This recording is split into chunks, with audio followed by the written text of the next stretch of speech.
Great.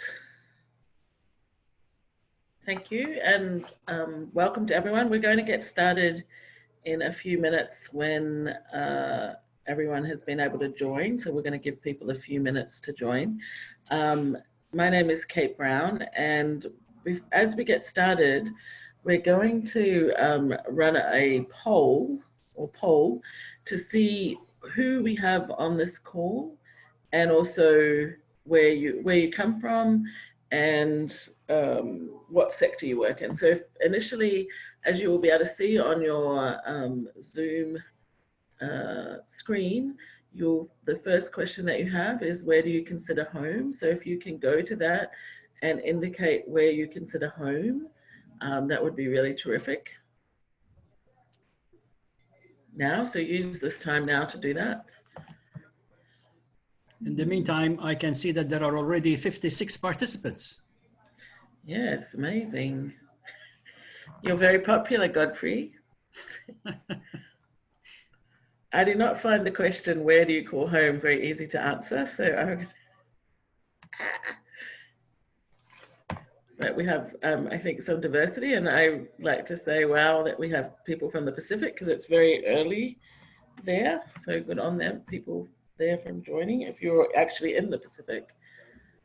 And then as you can see, we've shared the polling results. So we have a broad diversity of people, a lot of people in Europe, a great turnout. The most people are from the Caribbean, and then North America is next. And our next question is, what sector do you work in?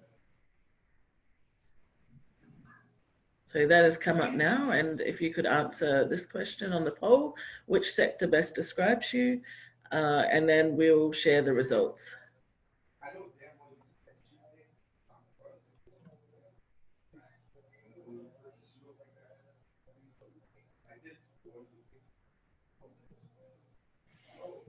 Joseph, you need to be quiet right now.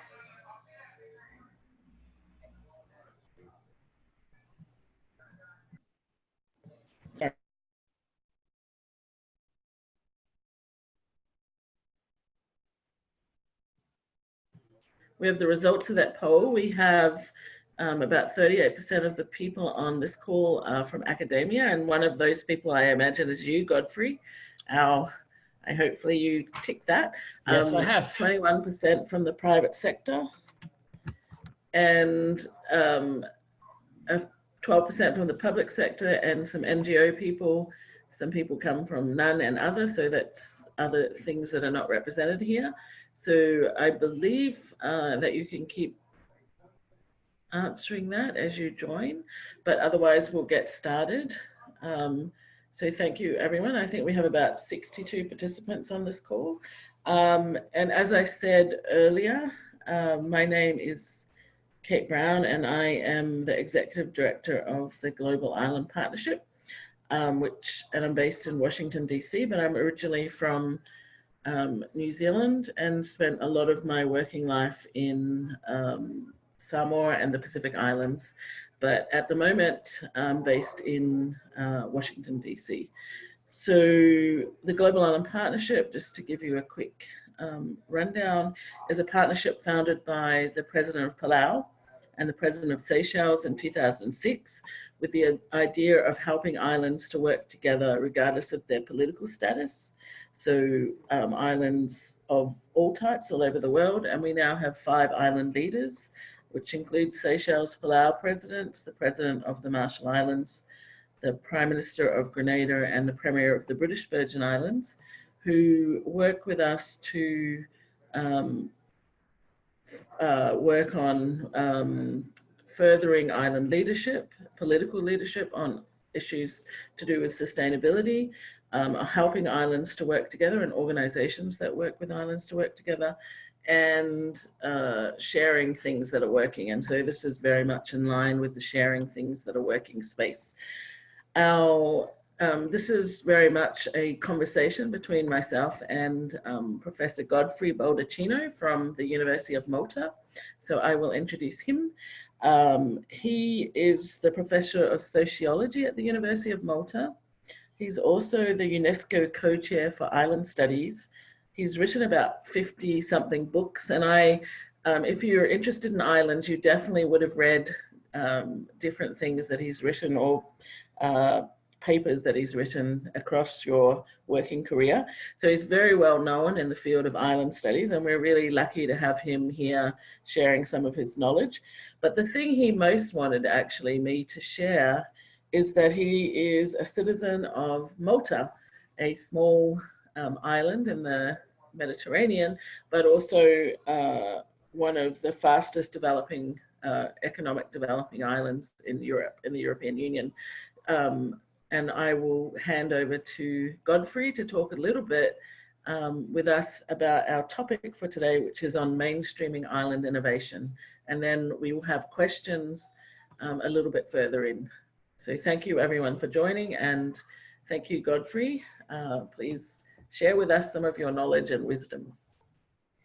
Thank you, Kate, and welcome to our now 70 participants from all over the world. It's a great pleasure to be able to connect with you in this way. And I will start immediately by thanking James Elsmore and his team for making this virtual island summit possible. I think it's great. It's a recognition of the way in which technology these days can enable us to get closer together, and thanks to this proximity, perhaps understand each other better, in spite or because of the various differences that have unfortunately separated us for so long in various ways, not just physically, but even sometimes psychologically or conceptually. As Kate has said, I have spent a lot of time trying to integrate my daily life as an islander, both here in Malta for most of my 60 years on this planet so far, but also on Prince Edward Island, Canada's smallest province. I have had the privilege of serving as a Canada Research Chair there for 10 years at the University of Prince Edward Island. And that is an island where the people are called islanders. I'm not sure how many islands around the world use this name for themselves. But in Prince Edward Island, of course, since islanders are called islanders, then perhaps it is easier for them to recognize who they are and why they are called what they are called. Being an islander obviously means that you live on an island, obviously means therefore that you are faced with and reminded almost on a daily basis of the circumstances and the predicament of being on an island. It's not something that all islanders share, I must say. So let me see if I can share my screen. Yes, and I will start. Okay, so that's the opening slide. As Kate has said, we'll try to make this a conversation. So Kate, whenever you feel like, having a provocative statement, just interject, stop me in my tracks, and we'll see where that goes. I can always go back to my slides if I have to. I will do that. Fantastic. I wanted to start with, of course, Godfrey, sorry, just to interrupt. This is James. Sure. You could click the presentation mode so it's in full screen. Ah, yes. That would be helpful. Thank you. All right, that's it, right? Perfect. All right, perfect. So I guess many of the presentations we'll be hearing from today onwards at this virtual summit will deal with particular cases. What various islands, what various island territories, island states are doing or plan to be doing as examples of innovation, as examples of entrepreneurial practice, things that may be unique to those islands, but also things that may strike a chord with other islands who might be doing something similar. And of course, why not? We shouldn't be surprised that different islands may be trying to do the same thing, even though perhaps in different ways. I was tempted to do that as well myself, but I don't think I will do that. So I will just show you a slide of the Maltese archipelago, 3 islands. You can tell from the size of the runway. Can you see the runway over here? Can you see the cursor on my screen? So if you can, you will see the size of the runway. That's 3 kilometers. Yes, we can see the cursor.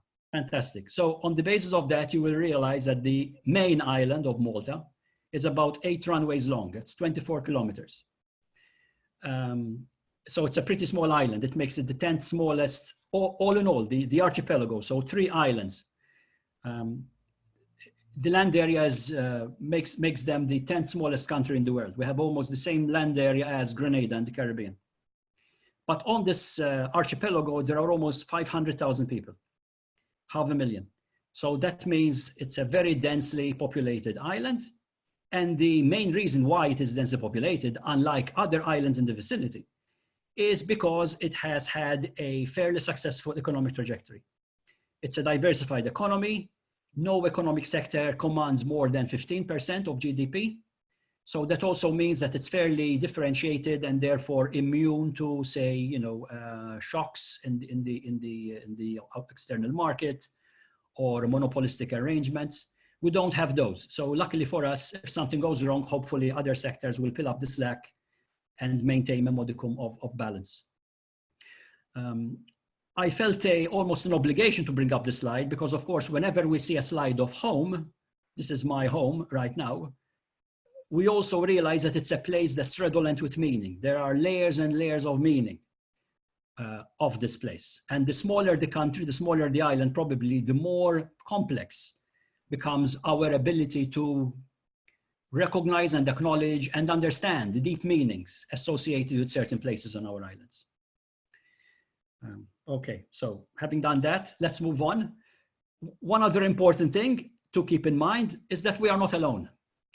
I like to share this map with many of my students. I teach island studies at university as well, by the way.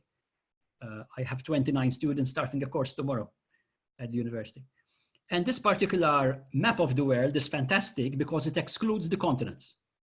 The continents are not there. On this map, Africa, Eurasia, Australia, North and South America, and Antarctica are missing. Now, of course, you might say, hold on a moment, I can still make them out. Yes, you can, but you are making them out because of the continental islands that surround those continents. That's why you can see the profiles of North America, South America, etc., etc. So this is a testimony to the richness of islands around the world.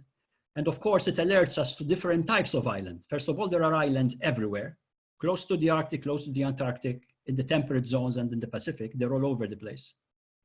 Secondly, the bulk of islands are continental islands. They hug the continental coastlines. And that also, of course, means, fortunately or unfortunately, depends how you look at it, that they are very often subject to the politics and policies of the mainland. In other words, they are not far away from their mainland in order to strike off on their own. Okay? Thirdly, there are, of course, islands that are far away from the mainland. We call those oceanic islands. They are stuck in the middle of, say, the Pacific, the Atlantic, the Indian Ocean.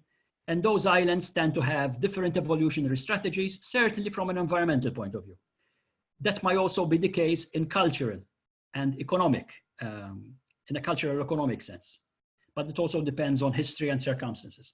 So this is the map of the world, shorn of the continents. It is still very rich in islands. There are 550 million people out there that live on islands. 100 million on Honshu in Japan, 100 million on Java in Indonesia, 60 million on a small island off the west coast of Europe called Britain, okay? And the rest spread all over the place. You will also see that there are two major archipelagos, almost at antipodian ends. There's one in the far Canadian north, sparsely populated. It includes some of the largest islands in the world, like Baffin, like Victoria, like Ellesmere, but population is very, very low. There are probably, 50,000 people in that huge archipelago up there. In contrast, the world's most densely populated archipelago is the one that includes New Guinea, both west and east sides, Indonesia, the Philippines, Malaysia, Singapore, Timor. I'm talking about that whole dark smudge lying between Southeast Asia and Australia. So this is the map of the world's islands. I think we should be fairly confident that this is not a fringe activity that we are doing today. This is already mainstream. We may not be mainstreaming innovation yet, but I think islands are already mainstream in their own way. I felt it important to start off with this statement because otherwise we may take it for granted. And unfortunately, a lot of people out there, as soon as you mention islands, they automatically relegate us to something of a second or third class, which I think is definitely not on.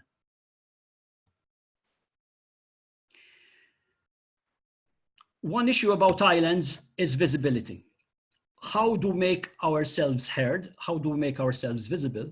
How do we make our voice appeal to others, making others listen to what we are doing, getting others' attention, possibly even getting others' investment and interest in order to help us do what we want to do.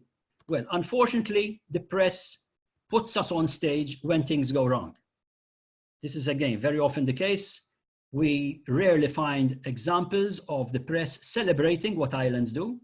Unfortunately, when something goes really wrong, then yes, we make the headlines for a couple of days until, of course, the headlines are gripped by something else. So this is it's an example of what happened, a couple of years ago, Dominica during the hurricane season. Huge destruction, as you can see. Of course, the Bahamas would be in a similar predicament following Dorian this summer. Our heart goes out to these islanders. And of course, it would be wonderful to also listen about recovery efforts. What is actually going on after the catastrophe? How do people pull themselves up by their coattails, up from the brink? The famous resilience that we talk about. How does that really happen?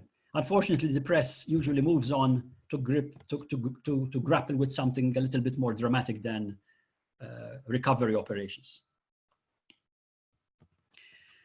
We also hear about other limitations of islands. The list goes on and on. I don't want to bore you with things that you would have heard over and over again. Not only that, but you might have yourselves also predicated a similar litany of woe yourselves or your own political leaders, right? I'm not saying these issues are not true. Of course they're true, and they strike right to the heart of the survivability of island places and communities. But this is only part of the story. And I hope and I believe that one of the reasons why we're doing this today is to also celebrate success stories, to celebrate the way in which islanders can actually provide examples of how to live properly, decently, sustainably, in ways that may not always be recognized and acknowledged by others. But at least I think we owe it to ourselves to sometimes pat ourselves on the back and say, hey, what we are doing is good. What we are doing is perhaps worth noting. If not by others, certainly by ourselves. Let's start with our own backyard and then see what happens later on. It would be already a good step in the right direction if we were to recognize island innovation, peer-to-peer innovation. We've already done some interesting things. I hope you will permit me to use the collective word we. Some of the ways in which we have demonstrated our soft power is incredibly ingenious. So hats off to Mohammed Nasheed, for example, former president of the Maldives, for his cabinet meeting some years ago underwater. Hats off to the wonderful artist and poetess from the Marshall Islands who coined that wonderful poem about her son, Matafele, which was read live in the United Nations General Assembly. And moreover, of course, thanks to AOSIS, the Alliance of Small and Island States, we have made our mark in the climate change negotiations, leading to the aspiration that global temperatures would not just stop rising above 2 degrees above pre-industrial times, but preferably not more than 1.5 degrees above pre-industrial times. I think that is an aspirational goal which was added to the Paris Agreement thanks to the pressure and the emotional, perhaps, appeals of small island developing states whose future, as you of course know, their own territorial integrity may depend on trying to stop sea level rise. The United Nations has been a very powerful caucus for island states. The year 2014 was also recognized, for example, as the International Year of SIDS. And once every 10 years, we have this big summit, the latest one being in Apia in Samoa in 2014, whereby we have our own Sustainable Development Summit. And these, of course, will hope to continue as we go forward. But not all islands are small island developing states, of course. So we need to keep that in mind. And this summit, I think, is also about what is being done, what can be done by islands that are not necessarily jurisdictions, even though jurisdiction helps a lot, as I'm going to talk about in a few more minutes. Kate, is this a good time to wait for a question from you? Yeah, I think that was tremendous. And this is really a timely session because the week before last was the actual midterm review of the Samoa pathway, the Sustainable Development Strategy for Small Island Developing States.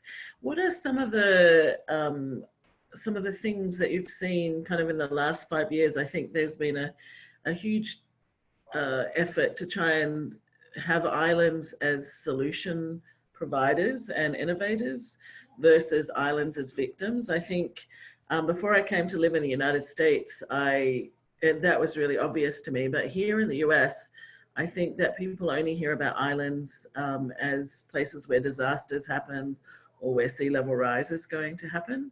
Where do you think are some of the best examples of kind of changing that narrative in island setting of kind of islands as solution providers versus places where things bad happen? That's a great question, Kate. You remind me of a book called The Geographies of Hope, where the author, a journalist, goes on a tour around the world and tries to visit places around the planet which are doing things differently, more sustainably. And many of those places, of course, wouldn't be surprised, are islands. I think we need more geographies of hope out there. We need to have more examples of positive initiatives that are going on. Even though they may not account to much, of course. You know, small islands are what they are. And that perhaps also explains why things can happen on small islands that might not necessarily happen on bigger places, of course. But every little bit counts. And I think this is one of the important messages. If each and every one of us did that little thing, probably the world would already be a significantly better place. We can't simply wait until others do what they have to do. We have to do our bit. And I think this is very important. If anything, climate change and the whole discourse surrounding adapting or mitigating climate change impacts has replaced islands at the center, I think, of the environmental debate. And I think islands are relishing the limelight since the end of the Cold War, when various island governments tried to play off the United States and the Soviet Union in order to attract funding and investment and perhaps military bases as well. Islands had fallen into the doldrums of invisibility. I think those doldrums are now over. I think suddenly we are thrust on the world stage once again, and not necessarily for bad things. Sea level rise, of course, is a predicament that is very much a real threat. But at the same time, there are various experiments going on with carbon neutral or even carbon negative initiatives, marine protected areas, blue growth initiatives, green growth initiatives, nature reserves, so many things going on with islands leading the way and suggesting that, you know, if islands can do it, then why not the rest of humanity? What I'm a little bit concerned with, however, Kate, is that in spite of all this, sometimes I'm afraid that the whole climate change debate may have swept the carpet from under the island's feet, in the sense that suddenly it's all about the future, it's all about climate change, and there may be more pressing immediate needs that have to be addressed: poverty, education, sanitation, health, gross income differentials, lack of investment. You know, these are needs of the present. And I wouldn't like to see governments and NGOs and civil society falling, you know, tripping over themselves in order to future-proof their country when they might need to present-proof their country first. Yes, we're very much seeing that. One of the things we have just in the Global Island Partnership, along with our partners in Hawaii, have just launched during the UN General Assembly a new global network called Local 2030 Island Network. And it's really working with the islands that are early movers on SDG or Sustainable Development Goal implementation, of which there are quite a few, who are in islands that don't typically work together. And so we're trying to kind of bring them together to really show what islands can actually do in a real sense. And we've been really trying to make the case that while there's lots of really amazing things actually going on, there's also others that we need to work more intensely with and share how some of the approaches that people are doing. So in your, and Malta, I think, is a really interesting example because you are actually small, like many others, and I think you were formerly a member of AOSIS, or the Alliance of Small Island States, but Yes. now you're the fastest growing economy in Europe, in the European Union, which is incredible. So what is Malta doing that's kind of trending economic development in the right direction, and how is that playing out from a more broader sustainability perspective? All right, I'm going to postpone answering you because I think the answer is in my final slide. So can you can you be a little patient? Because I want to Absolutely. frame I want to frame the answer in a non-island specific way. Because if I talk about Malta, then it's Malta, whereas the audience is probably interested in other things. And the answers that have applied to Malta, I think, also apply to other islands. So if you permit me, I'll adopt a kind of a more generalist approach, and I'll be answering you anyway. I'm not trying to avoid answering the question. Yes, well, we'll dig in if you haven't, so don't worry. All right, yeah, you put me on the spot, I'm sure. So what I wanted to say here is that let's try to bring in some of the island study scholarship and see how this helps us to understand what is going on, all right? For example, the three broad economic trajectories that have often been explained as describing the way in which islands move from places where people are meant to live, go and work somewhere else, and then send the money back, remittances, and or begging for funds from other governments and receiving aid, which then of course pays for the civil service, the bureaucracy. This is one of the models that has been developed to explain how some islands manage to survive. It's not a sustainable option. But then I think we have to be very clear what we mean by sustainability in the case of small islands, because very often small islands manage to do what they do because they attract revenue and investment and talent from somewhere else. Another economic trajectory is the tourism trajectory. Tourism in many small islands has taken off almost by default. All the natural assets are there. You have the sun, you have the sea, you have the sand, you have a fair, hopefully a secure and safe environment. So that by itself sometimes brings people, you know, just like that. So it has mushroomed into a very important economy, particularly in areas like the Caribbean, in areas like the Mediterranean, where the tourism season runs all year round. It's not seasonal, it's 12 months out of 12. But this of course also puts huge strain on the environment. And you may have realized that by now, a lot of people are becoming more conscious of what is being called over-tourism, right? Is there a point where tourism produces more damage than it produces benefits? Is there a carrying capacity?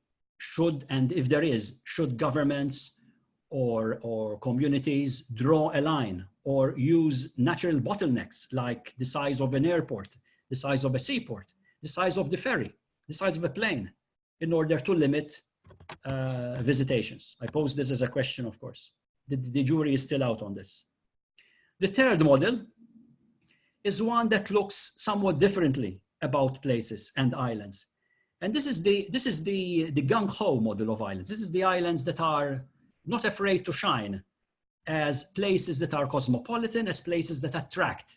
So rather than sending people away and getting money from people who work overseas, these are islands that attract people. These are islands that have growing populations. Remember, people vote with their feet very often. So if you have an island whose population is growing, then that probably is already indicative of the fact that things are going well, that somewhere, someone on the island is doing things right. So you draw in people, you preferably draw people who have the right skills, the right talent, the right approach to the economy, to the society.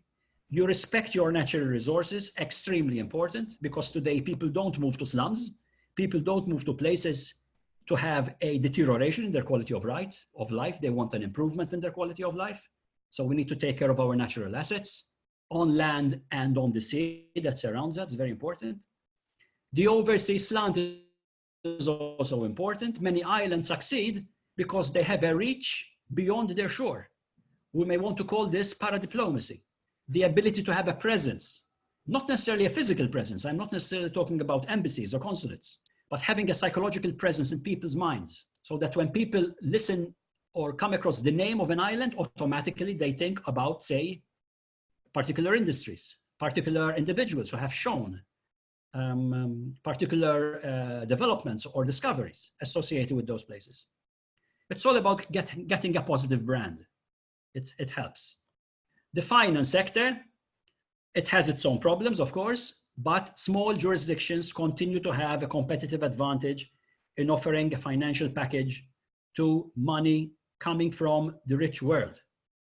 We shouldn't forget this, right?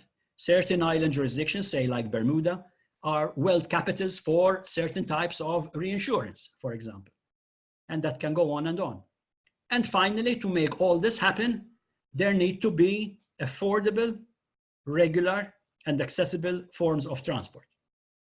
And transport these days also includes data transport. So I'm also meaning broadband, Wi-Fi, the ability to transmit data, apart from individuals and cargo. So all these together create a certain type of profile of an island that can survive in a globalized world, that can take part of globalization, rather than trying to protect itself from globalization.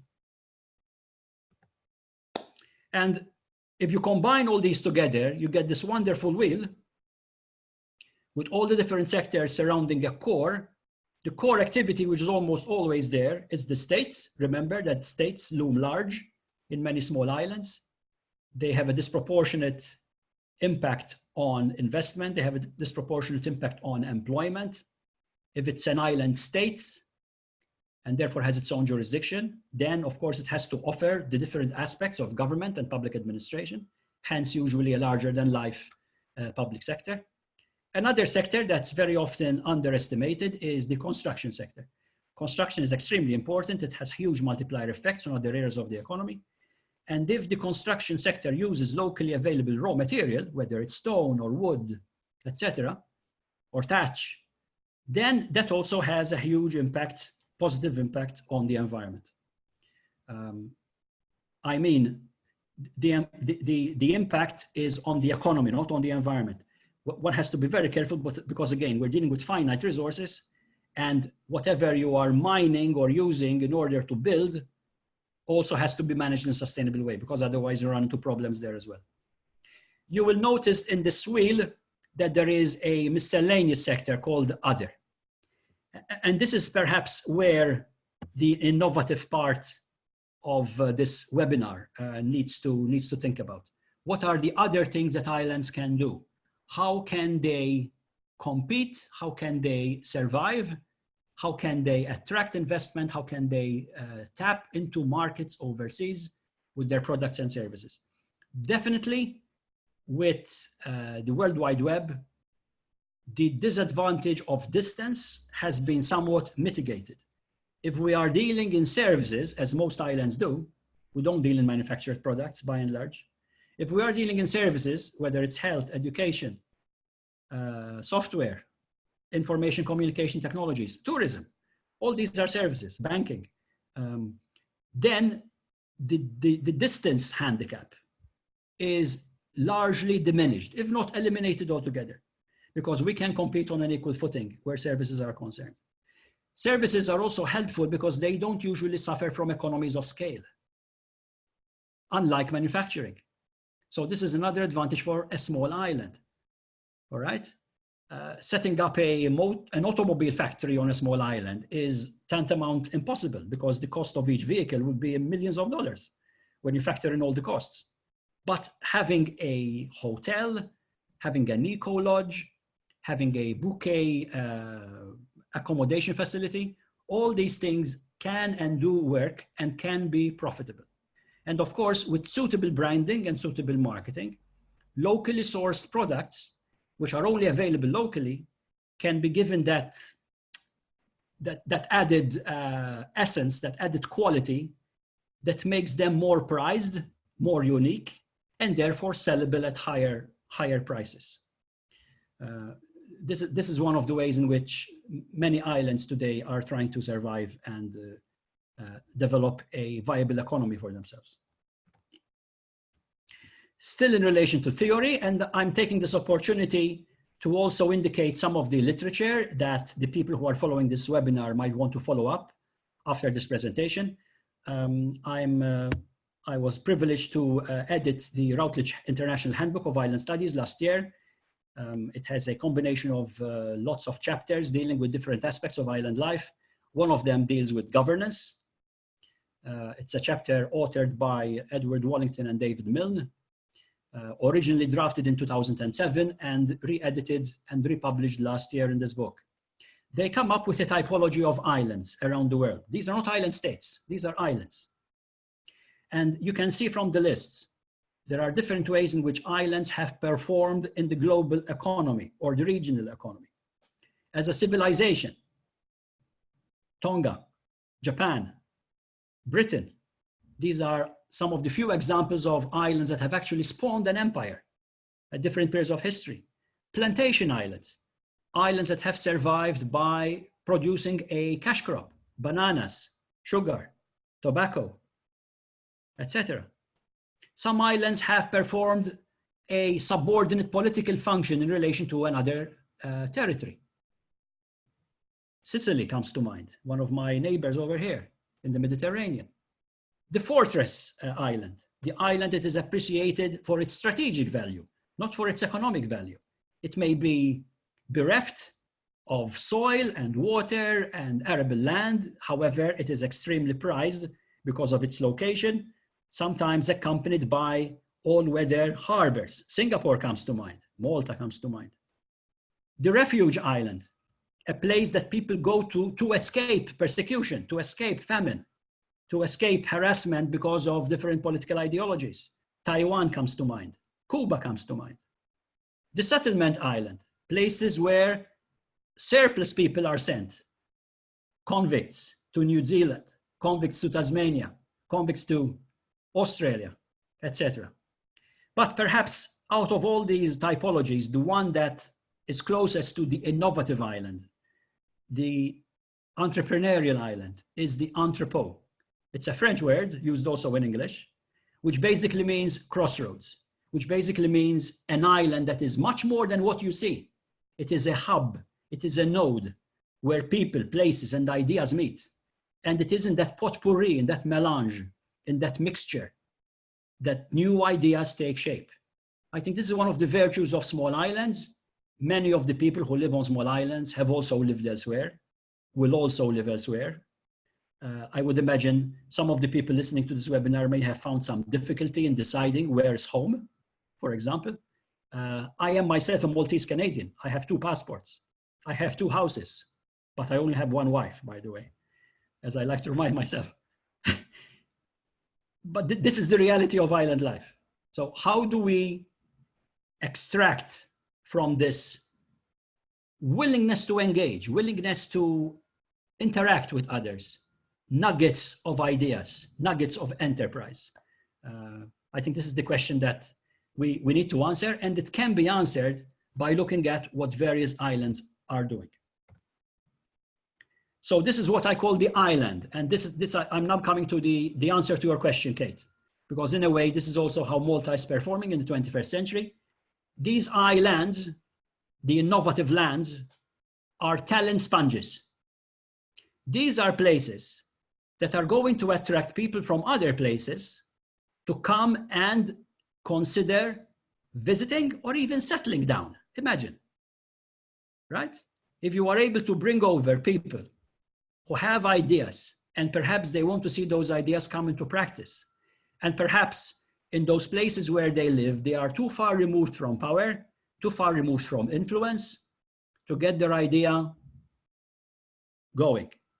On a small island with government being so close by, where meetings with top politicians, top investors, top bankers can be arranged just like that, sometimes overnight, sometimes during a transit at an airport, things happen, and things happen fast.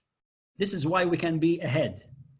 One of the big advantages of Malta these days is that it has already legislated in favor of blockchain, for example, blockchain technologies. It's one of the growing, interesting aspects of the ICT industry, the information and communication technologies industry. It holds, I think, enormous potential if done properly. And it is also being mainstreamed in the sense that it may have started off as being something to develop outside the clutches of the state. But there's no reason why states and governments cannot also, of course, embrace blockchain and use it to promote their own agendas. As, for example, you might know the Republic of the Marshall Islands is really considering a very innovative project, putting all their services online and translating all those services into things that can be monitored and accessed through a new currency, a new cryptocurrency called the SOV. I know this is still early days. I certainly congratulate the Republic of the Marshall Islands for going down this route, because it can also again serve as a model to other places, not just islands in this case. Quality of life is important, as I've already said. Connectivity is vital. Connectivity is also helped by being able to speak global languages, apart from local languages. Visibility helps because you need to know that a place exists before you consider going there or settling there or doing business with people in those places. And as I've said already as well, jurisdiction also helps because you have a structure of decision-making that is island-based and therefore in a very good position to determine what actions should be taken going forward. And I think that's a good way to start.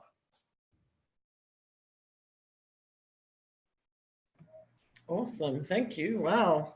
So we've got some great questions and I think I'll ask a few of them. So we've got about 17 minutes left. One of the questions that we had from our participants was really about the issue of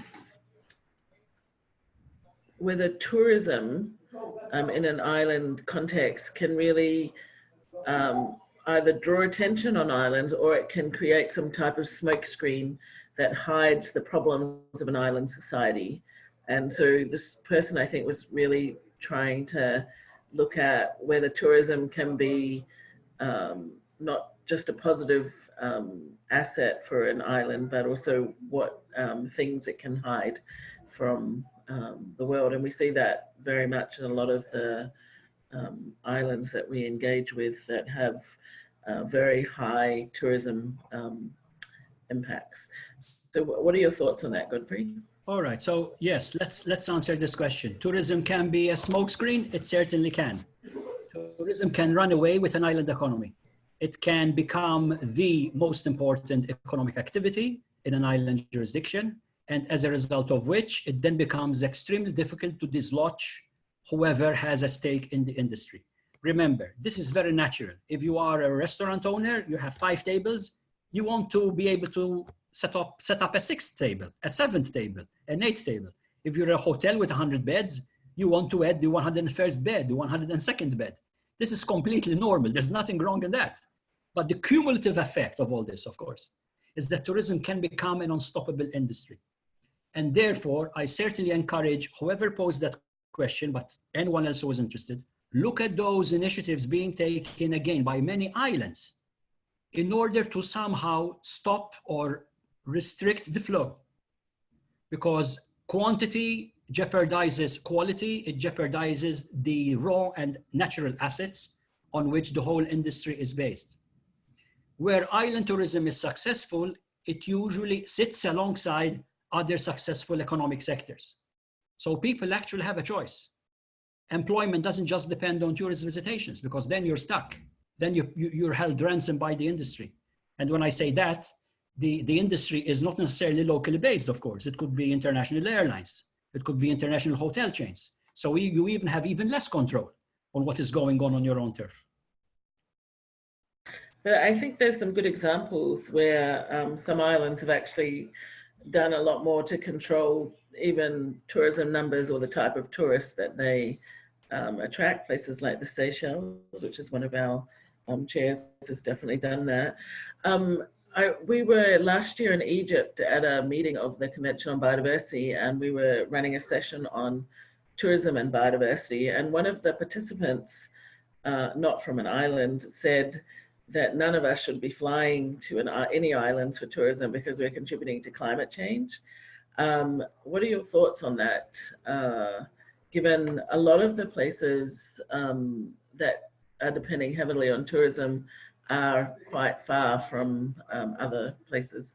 One of the things that we said to people were, one of the things that we replied to that person is really about that island people have a right to the same development that people in Europe, it was someone from Europe, have, and that trying to stop them now is going to severely impact their development, and that there's ways to think about it in a more impactful way. So what are your thoughts on that, Godfrey? Yes, I would rather exercise more pressure on the airline industry to experiment with technologies that are more sustainable and don't necessarily use fossil fuels to move people from A to B. Because tourism has become a very important lifestyle to the middle classes of the world, both actual and upcoming. Think of the Chinese and the Indians and the Brazilians who are aspiring to be able to emulate the Europeans and the Americans in this, on one hand. Secondly, as you said, why cheat the Maldivians and the Seychellois from their own development, you know, by choking the influx and the investment that comes with tourism. However, it's a good of you that you mentioned the Seychelles, Kate, because the Seychelles is one of the few countries that actually has a limit on the number of hotel beds. And it is the government that basically decides what the number of hotel beds should be. Now, of course, this is perhaps also a legacy of a past, which was a more authoritarian past in the case of the Seychelles. So while it is now a much more democratic political setup, it is, I think, the circumstances of the past that have allowed the Seychelles government to maintain that kind of diktat on the running of the industry. It would be much more difficult in a more different context. Yes, and we see, for example, Palau, which is very far, it's mostly attracting a lot of North American tourists, but now Chinese tourists and a lot from Southeast Asia with the growing traveling middle class. So I think one of the approaches that Palau has taken with the First Lady of Palau is a thing called the Palau Pledge. So now when you fly into Palau, you have a whole education process on the airline about what kind of not impacting the environment for the children of Palau, leaving things where they are, so not breaking off coral, not eating the jellyfish, etc. And I think one of the things that has made this an award-winning global campaign is that you actually have to sign in your passport. There's a stamp that goes in your passport and you have to sign it saying, I commit to not doing these things. So I think it's another really great example, I think, of islands trying to innovate.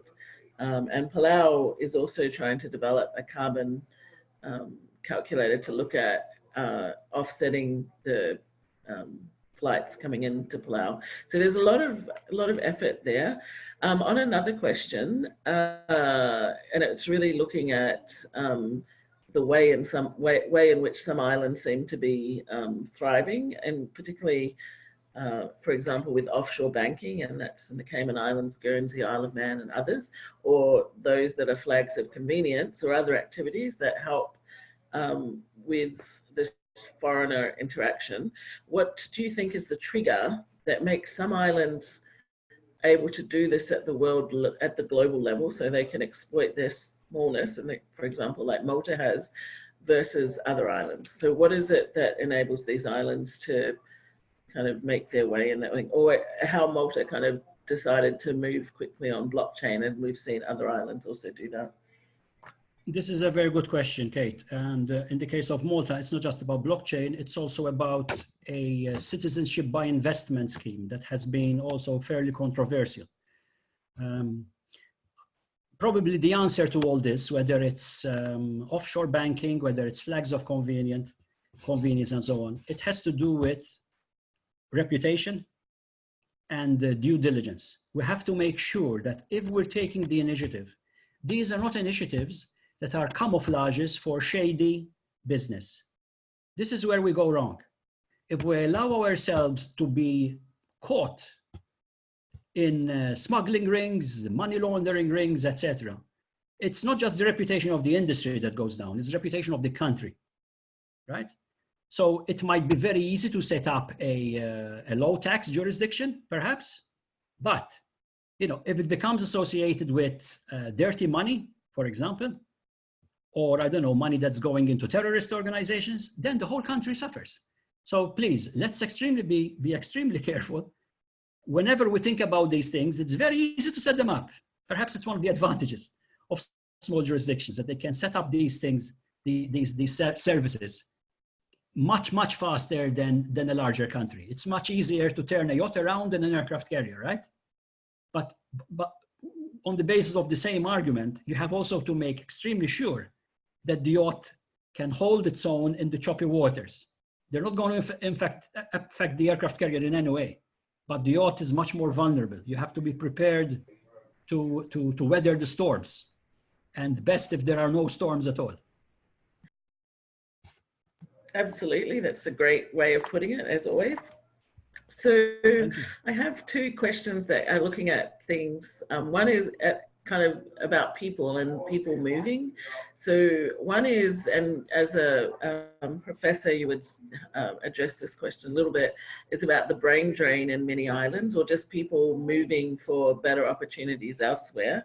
And then the second part of it is really the impact of the refugee crisis globally. We see that very much in the Caribbean with Venezuelans and others, obviously in your part of the world with the migration from Africa and the Middle East. What are some of your thoughts on this in terms of in the context of this island innovation space? Well, let us remember that those refugees, they themselves are people that probably, by virtue of being mobile, they are probably also entrepreneurial. The people who are able to leave these places and have the courage to go on long journeys, risk their lives and those of their families, and find themselves in other places. Typically, these are people, who are desperate, but at the same time aware that they have the only thing that they can count on is their knowledge, is their experience, is their skills. That's what they have. And therefore they are very well positioned, I think, to come into their new lives as innovators, to try to fit in, doing things that perhaps are not done in the same way by the locals, bringing new traditions in, new food, new diets, new ways of doing things. Typically places that are attractive to refugees also become much more multicultural, if of course the integration process works. We have to be very careful here, because sometimes these refugees are ghettoized. They find themselves living in the poorest parts of the country, working in low-skilled jobs, making very low wages. It's like a new social class, an underclass, and that doesn't help integration at all.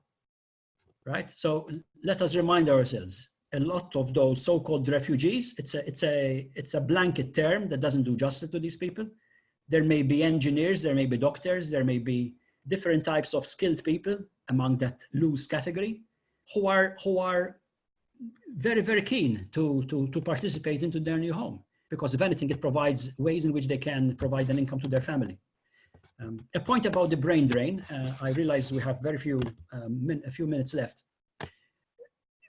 Brain drain makes sense in the context of relatively immobile populations. Okay, so if you have two countries, A and B, and A is educating its people, but once educated, they leave to B, then you have a brain drain from A to B. But this is not so much the case anymore. I think that, particularly where small islands are concerned, we are very often resigned. We have to allow, especially young people, the opportunity to leave. I think it's healthy, certainly for the young people themselves, to get out of their little oyster and see the world.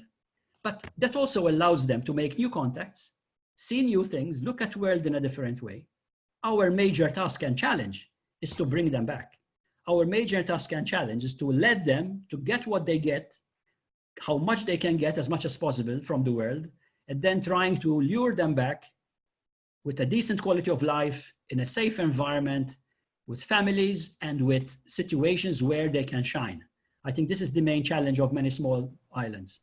Not stopping the brain drain, I would even say encourage the brain drain, but then try to bring people back to an attractive environment. We are very much seeing that, people moving back, back and forth, and also playing very active roles in the diaspora of people that work in islands. I guess taking part in a conference in this virtual summit is part of that kind of learning and sharing various pieces of knowledge. We have about 3 minutes left, so I will cut off questions and give you and I a few minutes to kind of reflect on final messages. So I'll let you do that first, Godfrey, and then I'll close. Right, listen, this has been a wonderful exchange. I hope that I have struck a chord with the participants. As I said, I'm not trying to talk about a particular island. I've avoided the temptation of talking about Malta, I think fairly successfully, in spite of Kate's jibes. And in a way, you know, I have tried to appeal to the diversified audience out there to show that there is such a thing as an island sensibility. There is such a thing as an island imagination. Some of the lessons of different places are translatable in spite of different histories and different geographies. So please don't give up. And I encourage you to seize history. Don't allow yourselves to be duped into thinking that because you are small, because you are an island, then you are just pawns into in a global chess game where you can't do anything except, you know, survive as best you can. I think that's a very false paradigm that has been rampant. I think we owe it to ourselves to be a little bit more assertive and go around the world with an understanding that we can even take care of ourselves. And we are able to take care of ourselves in such a way that it can even be the envy of others. Thank you. Thank you, that's awesome. And I totally agree. I mean, I work on islands every day of my life, and with a whole bunch of island people that agree totally with what you say. So I think we need to all work together and figure out a way that we can strategize both to better support people in their islands and bring out some of these great examples, to support the political leadership that exists in islands. I was just at the UN General Assembly with some island political leaders, and they're amazing. They're saying exactly what we're talking about here. And then really trying to make islands the center of the world as they should be. But so thank you, James, for this great session. I've really enjoyed it, and I think James will follow up with more information. This will also be available on Facebook Live, so you can watch it again. Godfrey will probably watch it later today with his family. And thank you, everyone. Thank you, Kate, and thank you, James, and thanks to all the participants for their comments and for listening.